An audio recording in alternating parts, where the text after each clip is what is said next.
All right, so before we get started on this, on talking about this episode, that being, what was this one called? Holy crap. Eclipse Lake, because the place they go to is called Eclipse Lake. Before we start talking about this one properly and delving into the plot of this one, which I'm not going to focus on too much, I'm more going to focus on analyzing a couple parts of the plot of this one that I found interesting. I do want to say I'm starting to get what some of y'all are saying about this show going a little too fast. Now, to be fair, less happens in this episode than in some other past episodes of season 2. But I definitely felt like this one was kind of wonky in its pacing. Kind of like Ida's Requiem. It really does feel like maybe some of these episodes were various plots that they wanted to focus on, kind of smushed together into the allotted airtime. Whereas other episodes, like Knock Knock Knocking on Hootie's Door, for example, feel like they were planned from the ground up to be nothing but the contents of that episode. So there's a focus to it. And I'm not saying there wasn't a focus to this one, it's just, I don't even know how to describe it.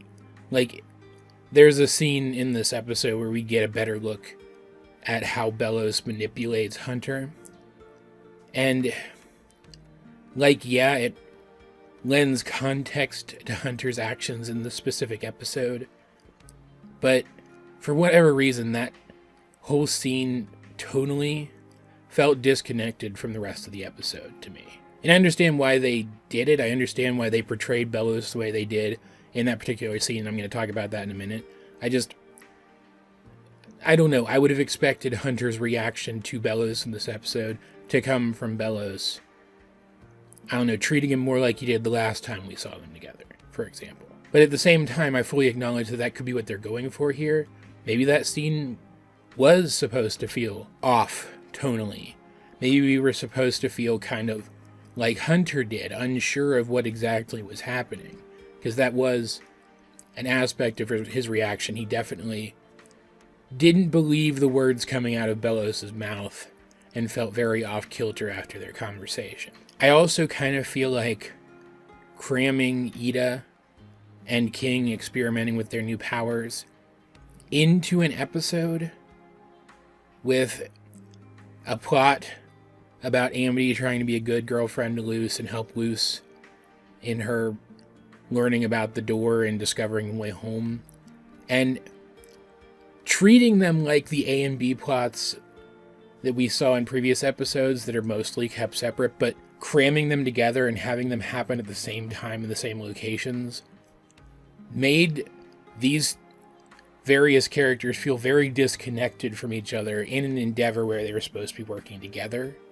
Like they were trying to have their cake and eat it and do an A and a B plot that exists entirely within the show's A plot, and I don't feel like it worked as well as it could have. That said, everything else about this episode I thought was absolutely great. Bare bones, the plot of this episode is Luce is sick with the common mold, which is obviously a wordplay on the common cold, and because she's a human, even though this is a very common and non-threatening witch disease, they don't know how it's going to affect her. So they include Amity in this particular instance because they're officially together now, and Amity is doing her absolute level best to be an excellent girlfriend, which was adorable. Are doting over Luce, making sure that she gets everything that she needs. She's mostly just hallucinating that her arms are snakes, which was very, very funny. But then her little mouse friend starts spitting out diary entry video talking about Eclipse Lake, a lake that is apparently affected by Titan's blood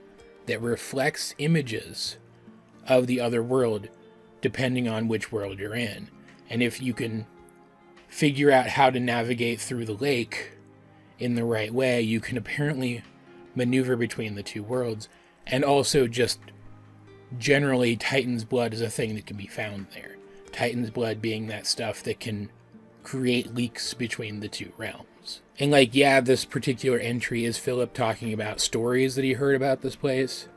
He doesn't necessarily have any first-hand knowledge of it as of this one particular journal entry, but this is a great lead and they need to hop on it because Bellows is looking into this place too. They need to try to beat him to the Titan's blood if they can. Meanwhile, we get that scene with Hunter where we see Bellos' face. We see him without his mask. And this put me off too. Like, I think it was supposed to. Not for the other reasons that this scene kind of put me off, and I'm going to talk about why I think they did this in a minute. So you're not going to dwell on it now. We do see his face here. He has a gnarly, muddy scar across his face that looks like it's the result of his curse. But otherwise, he just kind of looks like a regular guy. And he talks like a regular guy. And he sounds super calm and kind and reasonable. And he talks about how important Hunter is and how, like, he doesn't outright say it, but he implies that Hunter is even more important to what's coming than the other Coven heads are. And how he wants to keep Hunter back and keep him safe. But Hunter takes this as Bellos being disappointed in his performance and therefore not wanting him out there taking an active part in things. So he gets all worked up and anxious because, again, he has been abused by Bellos. That is a thing that the show has established. And this tells us that one of the ways that Bellos has abused him has been through this kind of emotional manipulation. The fact that Hunter is perceiving this as Bellos trying to use some sort of reverse psychology on him, for lack of a better term, tells me that Bellos has done that before. But Bellos in this moment feels very different than the Bellos that we know up to this point, that we have seen up to this point. And that's important. And so even though Kikimora is in charge of investigating Eclipse Lake for Bellos, Hunter goes there himself so that he can try to beat her to whatever prize is at the end. And the two of them are not, they don't come into like direct conflict in this episode, but they're conflicting throughout this entire episode. So you have effectively three parties shooting for this thing all at once. You have Ida, Amity, and King.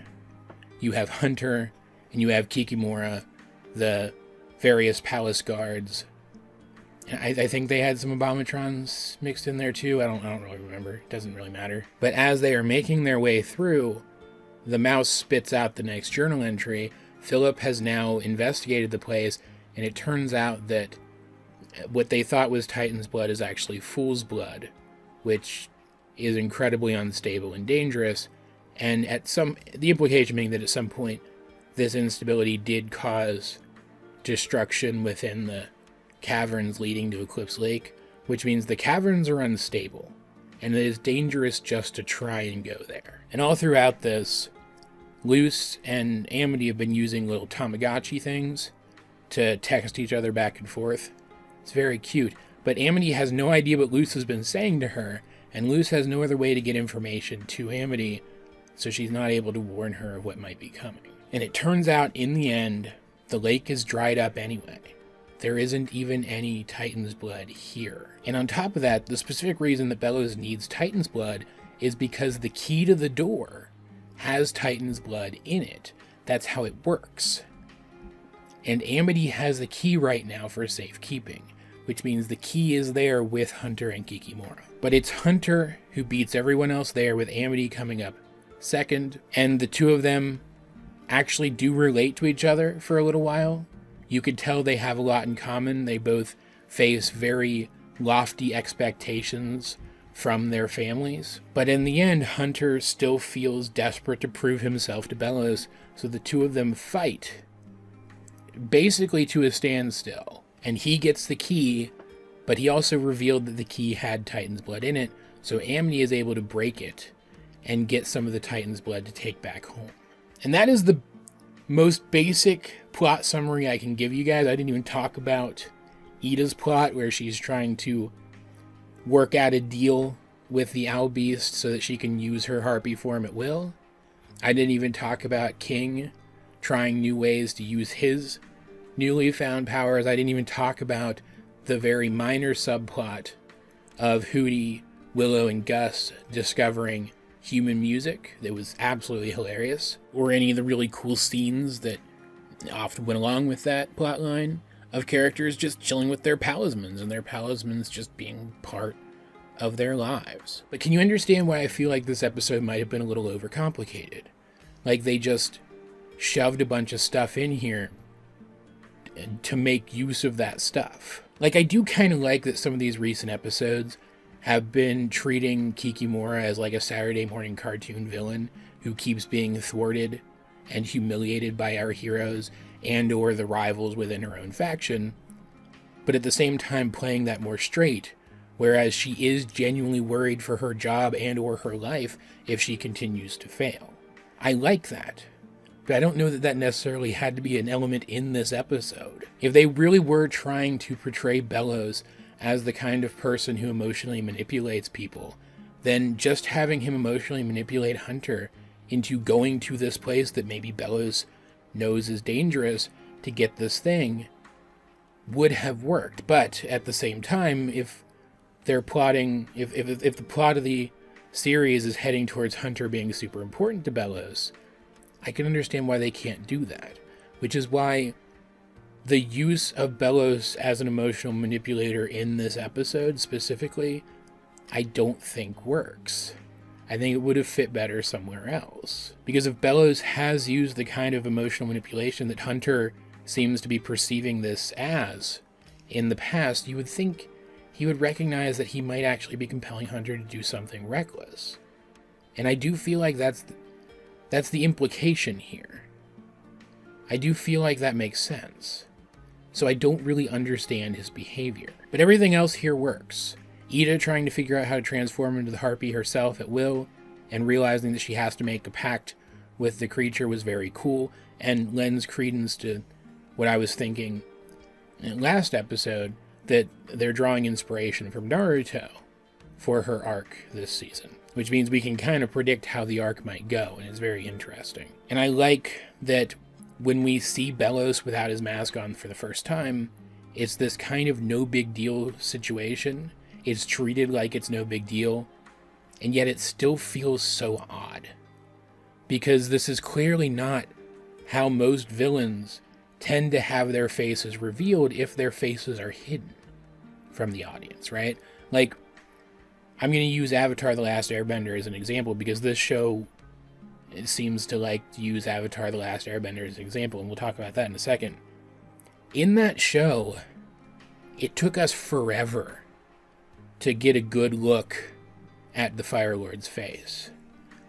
It wasn't until he stopped being this monolithic figure that loomed in the shadows and was out of the reach of all of our characters that we got a good look at what he looked like and started to see him as a person. And it kind of felt like that's what they were doing with Bellows' mask, that we wouldn't start to see him as a person until he was within reach of the characters.